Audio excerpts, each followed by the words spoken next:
Hi, hello everyone, welcome back to my channel. Today let's talk about all the books that I read in the month of June. So this month I only read 8 books, which is good. That's not a bad number. However, I didn't really love a lot of the books that I read. A lot of them were kind of middle of the road, 3.5 stars. And I'm hoping July will be a better month, but sometimes this just happens. I was traveling, so yeah. A lot of these books are also going to be in a reading vlog coming up somewhat soon. It's taking me a while to film, but you will get more thoughts on these later. So I think we should talk about these in not the order in which I read them, but like worst to best. I think that's always fun. So we'll just start at the bottom. I read Soul Obsession by Kalista Neith.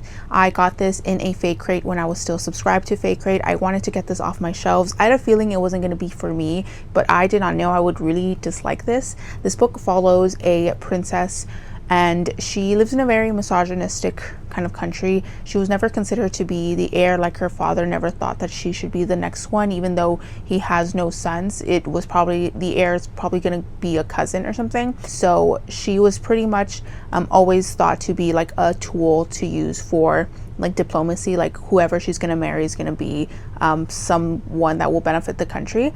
And so she does eventually get betrothed to the king of an enemy country. Our main character also has some sort of soul magic that I don't really understand, and that's going to be one of my critiques. But she gets engaged to this king from another country, and he and his envoy come to her country for like a celebration, but unbeknownst to her and everyone else, they come to slaughter pretty much a majority of the court, including her father, and she gets kidnapped and taken to this enemy country. However, because of some cultural rules of this enemy country, the king didn't exactly kill the enemy king, his like right-hand man, general, whatever you want to call it. According to some culture, this general now owns our main character, not the king. I don't know. It didn't make sense to me because the benefit lies with marrying her. Whatever, it doesn't matter. But basically the entire book, our main character is held captive not by the king but by his general. His name is Dimitri, and this book is pretty much spice and enemies to lovers.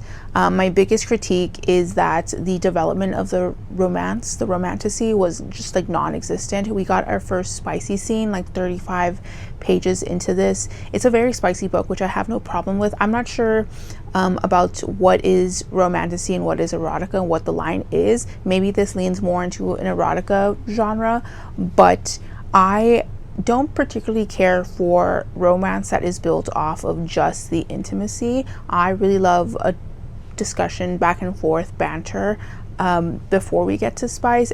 Not that it can never be done well, I just don't think the author did it particularly well. The writing is also just not good. I can kind of excuse that if the story was interesting, but the story was very dull. Like I said, 90% of the book is our main character just being held captive in this general's bedroom. And she obviously doesn't want to be there, so she's kind of like very argumentative with him, that makes sense. But there was no clear thread of her slowly becoming more accustomed to him, liking him, growing her feelings for him, or vice versa. It was just very antagonistic the entire time, which is, again, normal for enemies to lovers. And then it kind of just switched to word lovers. Oh, I mean, they were already lovers because 35 pages into it, there was a spice scene, but it kind of went from enemies to like, I really adore you, which felt not great. Because this was romantasy, I kind of expected the fantasy elements to like not be great or be very bare bones, and that's fine. But the author introduced soul magic and the death magic, which Dimitri has, and there wasn't like a ton of hard and fast rules, and I didn't really understand it. The author just like, if the characters needed to do something, then their magic could do it for them, and that didn't make sense. There's also a political plot line towards, I mean, there's hints of it throughout the story, but it really kind of ramped up in the last 10%, and it didn't really feel great. Again, I don't mind if the romantasy is focused on the romance, because that's kind of the point. But if you're going to introduce like a political plot line which has moving parts, different players, different sides, that's going to take some building to do, and this had no building of that whatsoever. It kind of just climaxed and fell within the last 20 pages of the book, and that was just also not great to read. So don't do it if you can't hack it. But yeah, I really didn't like this book. I gave it 2 stars, a generous 2 stars. I reserve 2-star ratings for books that I don't like, but I can see why other people like it. Like if you just want the spice and antagonistic vibes, this is that. And I would also say like check content warnings, because there's a lot of kinks and stuff in this book. I don't care what your kinks are, or like what you find enjoyable. I'm not going to kink shame, but there's a lot here, so keep that in mind if you want to read this. But I am definitely unhauling this. I'm going to do an unhaul soon, and this is going to go, even though I think this is a very beautiful like artwork. It's not for me. The next book I also didn't really like. I think I'm giving this like 2.5 stars. Yeah, I think 2.5 stars is Long Live Evil by Rees Brennan. I really wanted to like this one. It is a isekai style novel, and I really wanted to read something like that again, because my favorite book of the year so far is This Kingdom Will Not Kill Me, which is also an isekai style novel. If you're unfamiliar with what that is, it's basically when a person in our real world gets transported to a fictional fantasy world, usually one that they enjoy. In this case, our main character kind of is familiar with the fantasy world that she gets taken to. At the beginning of the book, we see that our main character is she has cancer, and the prognosis is not looking very good. She is wasting away, and she gets a magical bargain from some anonymous individual offering her the chance to live. She just has to complete this quest in this fantasy world that she's kind of somewhat familiar with. And when she gets transported to this fantasy world, she's actually put into the body of a villainess who pretty much dies at the end of book 1 of this fictional fantasy series. So right off the bat, our main character has to figure out how to survive and have some sort of worth to the people around her. She is a villain. Again, the people know her as a villain in this series, but our main character wants to be a villain. And I will say that I did like this idea that our main character is like, I'm going to be a villain because being nice never benefited me. I have cancer, I'm sick, and I'm dying. So our main character is trying to play the role of the villain, and she's like not, I mean, yes, she kind of is, but you can tell that she's also a good person, which I did like that aspect of the book. What I really didn't like is the writing. I expected it to be lighthearted. What I did not expect is a lot of kind of millennial cringe humor. I said this in a like TikTok vlog, but she does kind of talk sometimes like a comment section on a Tumblr post, like very like silly one-liner type stuff. Like at some point she says like, ooh, shots fired. Mind you, she's in the middle of like a royal court with like kings and knights and stuff, and people are like, what are you talking about? Like, what is this language that you're speaking? I don't get it. And it's very embarrassing. Like, I'm getting secondhand embarrassment from her, but she's not embarrassed. She's not embarrassed to be talking like someone from 2012. I really did not like that. I also felt that the fantasy was very much like need to know. I wish we got more of this world that our character, again, is somewhat familiar with. She's not like a super fan, but I just felt like everything that was introduced to us was just for like cool points. Like every kind of lore drop from this fantasy world was just so it would seem edgy. Like it just felt like edgy for edginess sake, and it just felt very like surface level in terms of fantasy world building. So I was really not enjoying my time with this one. It just really wasn't for me. Oh, I forgot, not to spoil anything, but there is a musical number in the middle of this book. Like, if that gives you a hint of what the tone of this book is, it's really not for me. If you're literally looking for just something fun, then I guess this might be it for you, but it wasn't for me. The majority of this was like a 2-star experience. I did like the ending. The ending was pretty cool, and I really did like what happened at the end. So I gave it 2.5 stars. I don't know if I'm going to continue on because I want to see what happens next with one character in particular, but this was not a great reading experience. I'm glad I bought it like half price, as you can see, but yeah, this was not great.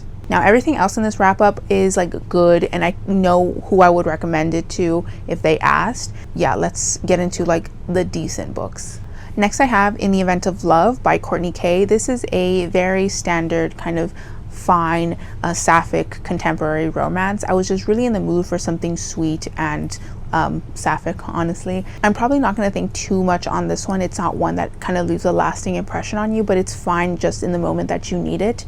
In this book, I believe, if I remember correctly, it's been a while, we follow a event planner, and she is planning this big event for some like obnoxious reality TV celebrity couple, and something goes wrong and she's essentially like embarrassed and kind of has to leave LA for a while. So she goes back home and romance, family drama, stuff like that happens. I thought this was cute. I thought it was fine. The characters were, you know, nice to follow. It takes place in a town that is very much dependent on the winter season, the holiday season. The love interest in particular runs a like pine tree farm, so it's very cozy and like cutesy, perfect for the winter season. For the holiday season, if you're looking for something like that, I thought the conflict was alright. I feel like you know, it's kind of hit and miss. I don't always love the like third act breakup in romances, and I know a lot of other people don't either,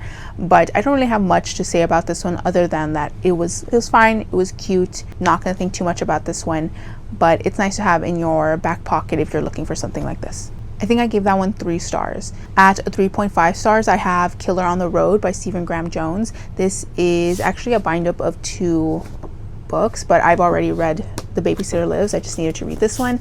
I gave this one 3.5 stars. Like I said, this is a more slashery type of horror, which I prefer from Stephen Graham Jones. He wrote the Indian Lake trilogy, which is a slasher trilogy, which I love. Again, 3.5 stars, not bad, mostly good.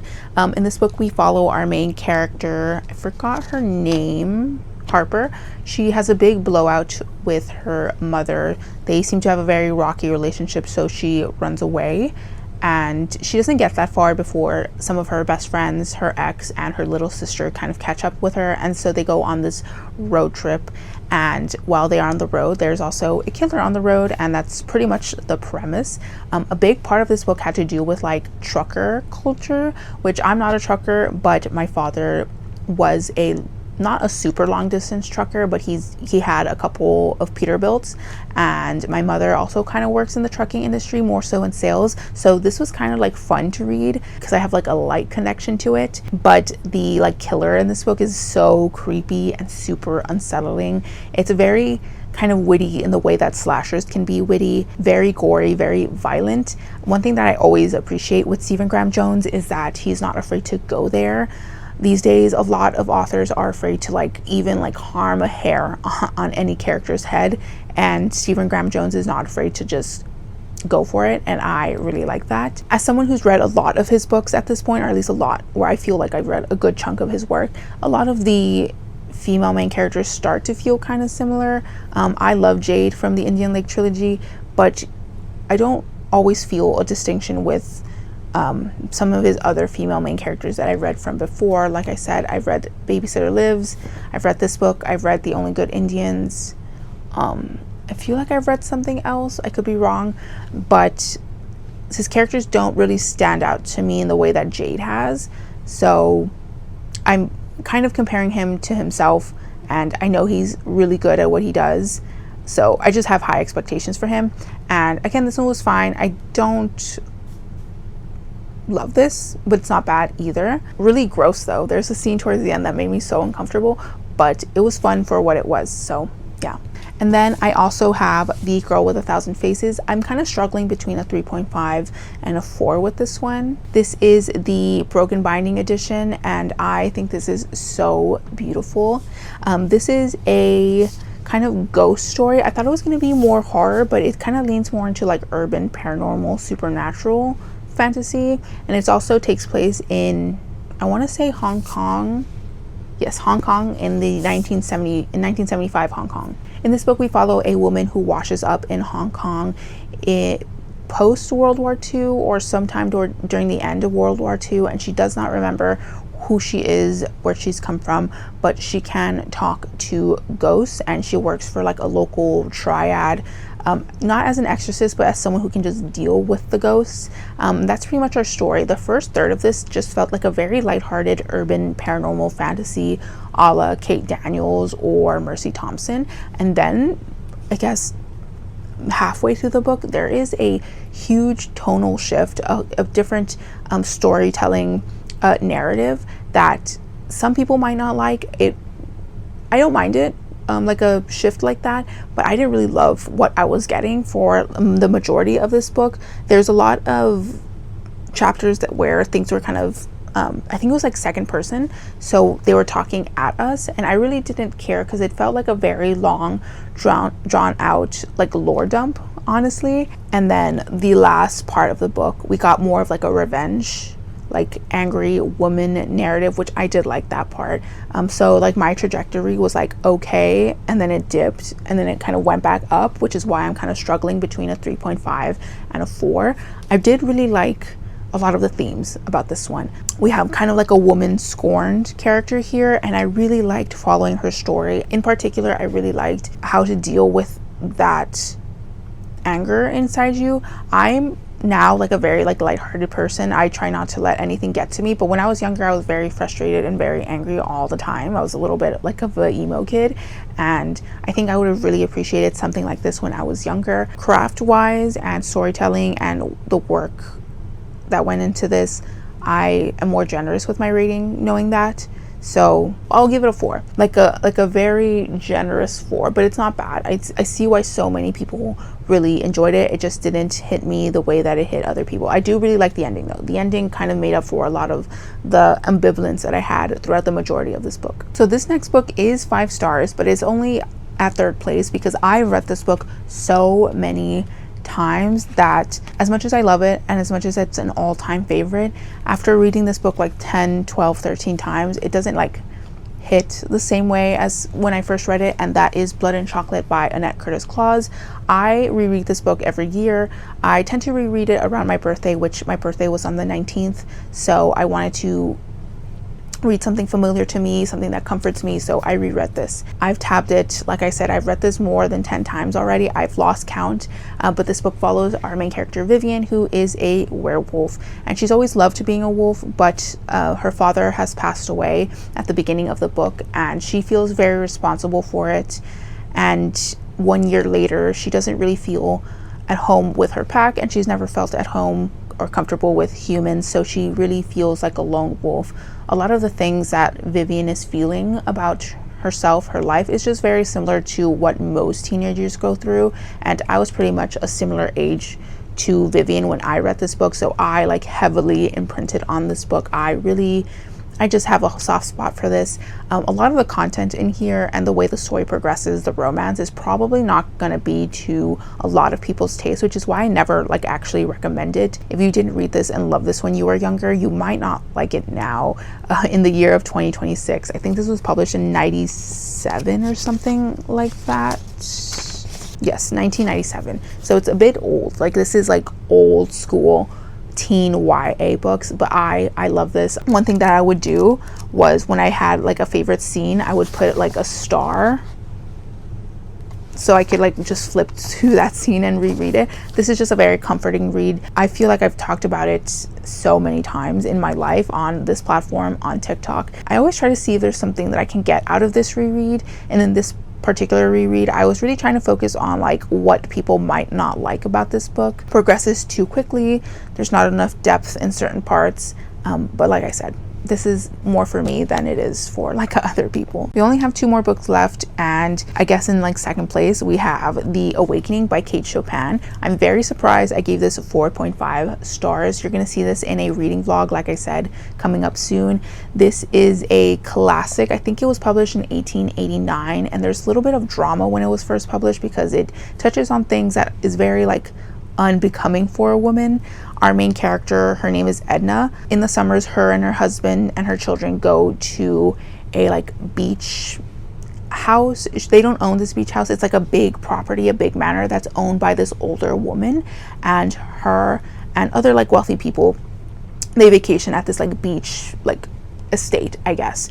And while they're there, our main character has affections for the owner's son. They're around the same age. I think Edna's like 28, and so the son like minimum has to be like 25. So she starts growing affections for him. It's nothing like super untoward happens, but you can tell that there's like feelings there, maybe some like inappropriate behavior, but nothing like super scandalous. And this moment, this summer for her, is like her awakening, and she kind of starts to accept, or I guess just verbalize to the reader, that she does not like her husband. She doesn't have a lot of affection for her kids, and she basically is talking about how the domestic expectations for women, she doesn't like it. She's very much like ambivalent towards it. I can see why it would bother people back in the late Victorian period, because to this day, if you, a young woman, say, I don't want to get married and I don't want to have kids, that still puts people off. So I can only imagine what that would have been like in this time period. And towards the end of the book, we see our character kind of rebel a little bit. At some point, she just tells her husband, like, hey, I'm going to buy a second property because I want to be alone. Like, I don't want to hang out here anymore. And that's kind of witty. And yeah, we see a lot of people in her life start to like question her or kind of look at her sideways because of her behavior, which I find completely normal. Again, 2026, I find it super normal. There's this really cool like motif of like our main character going into the water. Like I said, this takes place partly at a beach, like, and wanting the water to like take her away from her life. I don't want to like diagnose or anything, but like she kind of seems depressed or has like a mood thing going on, but I really enjoyed this. I didn't read this edition. I had a much shittier edition, so I would like to reread this at some point in the future and annotate it because I had such a good time with this. I'm really surprised. It is dated though. This takes place in the South. I want to say Louisiana. It's described as a Creole isle that she goes to, so the treatment of, in particular, Black people is not, it's bad. They're seen as like servants and stuff like that. There's technically no slavery, but they're essentially like indentured servants, so keep that in mind. It's dated in like the racial aspects and other aspects that you would imagine in 1889. But yeah, still really good. And finally, the last book and my favorite book of the month was One Fell Sweep by Ilona Andrews. I gave this one 4.5 stars. This is probably my second favorite of the Innkeeper Chronicles series. I started the series a couple months ago and I've been having such a good time with it. In this book, we follow our main character, Dina, who is an innkeeper, and she runs a kind of cute little bed and breakfast kind of on the suburbs of Austin.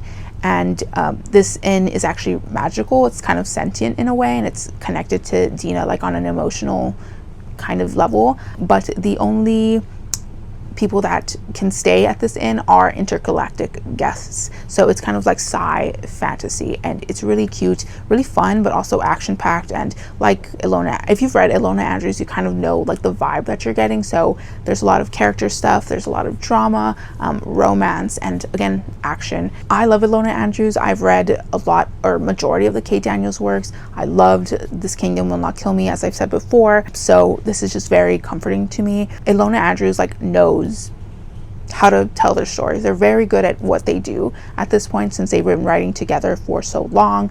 I don't know what to say about this other than I really enjoyed this installment. Not to give too much away, and I guess you don't have to read them in order, though I would just read them in order because they're only like 200-ish pages each.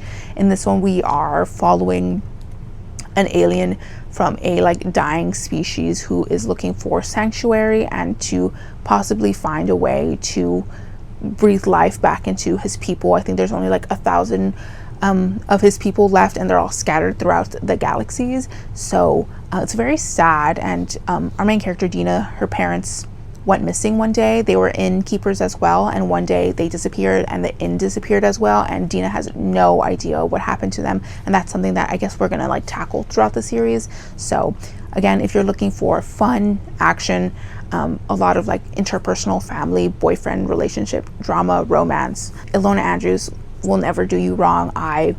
I love them. But that is pretty much all the books that I read during the month of July. Like I said, they're mostly like fine to good to really good. I didn't have anything that completely blew me away, which makes me kind of sad. But I would love to know what your thoughts are on any of the books that I read. Have you read any of these? Are you interested in reading any of these? Tell me some of your favorite or least favorite books that you read last month. I would like to hear anything you have to say down in the comments below. I will also link my social medias down below, as well as some far more important links. Feel free to like, dislike, comment, or subscribe, or do neither. It's all cool with me. If you don't know what to say, you can just leave an emoji. But thank you so much for watching, and I will see you in the next one.